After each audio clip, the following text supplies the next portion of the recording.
அதுக்கு முன்னாடி அண்ணன் அன்வர் ராஜா அவருடைய கருத்து மக்களையும் குழப்பியிருக்கும், பார்க்குறவங்களையும் குழப்பியிருக்கும். தெளிவாக ஒரு வார்த்தையை சொல்லிடுறேன்.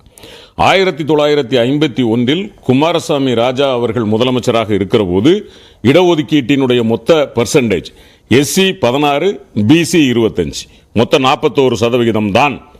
1970 சட்டநாதன் கமிஷன் ரெக்கமெண்டேஷன் படி தலைவர் கலைஞர் அவர்கள் எஸ்சிக்கு 18, பிசிக்கு 31 என்று 8% அதிகரித்து கொடுத்தார். மொத்தம் 49 ஆனது.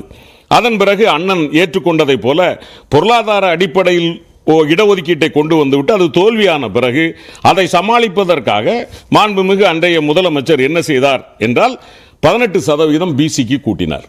கூட்டி மொத்தம் 68% தான் இருந்தது.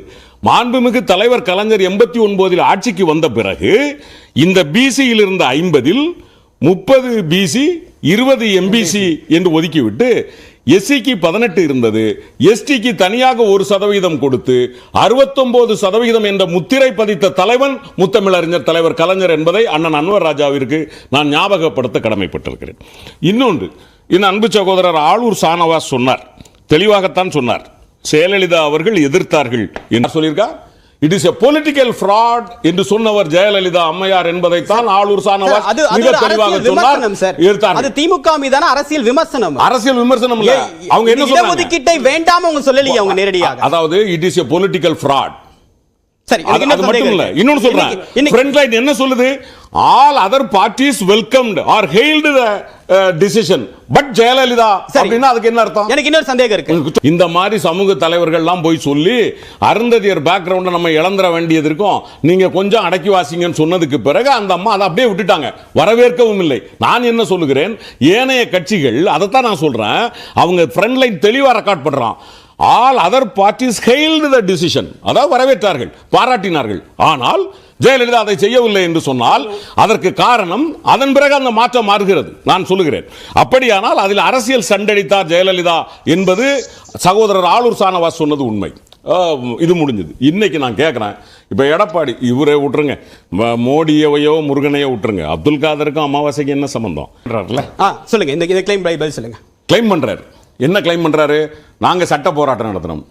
கிராமத்தில் ஒரு பழமொழி சொல்லுவாங்க, அதாவது தான் கோவணத்தை தான் பாதுகாக்க முடியாதவன் அடுத்தவன் வேட்டியை நான் தான் பார்ப்பேன்னு சொல்லுவாங்க. அந்த மாதிரி ஒன்னு சொல்றேன், நீங்க 10.5 கொடுத்தீங்கல்ல, 10.5 வன்னியர் இடஒதுக்கீடு கொடுத்தீங்களா? இல்ல சார், கொடுத்தாங்களா இல்லையா? அவருடைய அறிக்கையில இருந்து இருக்கக்கூடிய ஒரே ஒரு முக்கியமான விஷயம் சொல்லுங்க. இந்த வரலாற்று சிறப்புமிக்க தீர்ப்பு வருவதற்கு மிக முக்கியமான காரணம் நீதியரசர் திரு அருண் மிஸ்ரா அவர்கள் தலைமையிலான 5 பேர் கொண்ட அரசியல் சாசன அமர்வு.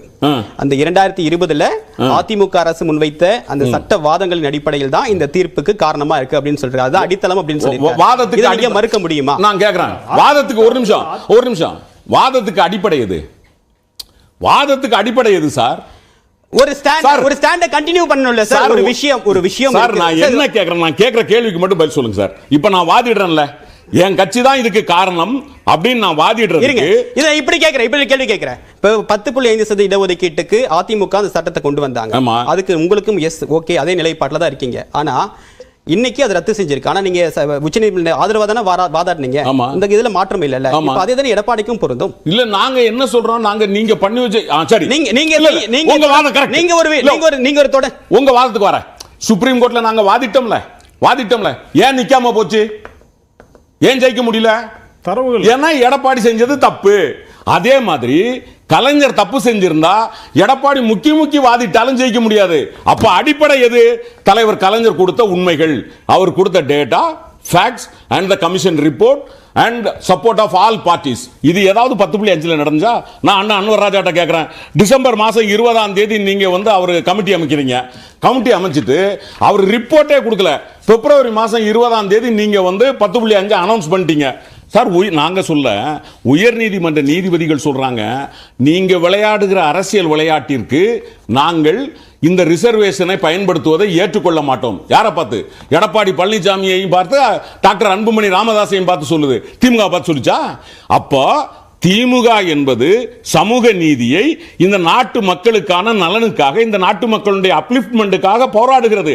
எனவே எடுத்து வைத்ததெல்லாம் எங்களுக்கு வெற்றி. முதல் சுற்று கருத்து தான் எடுத்துக்கிற திரு ரவீந்திரன்.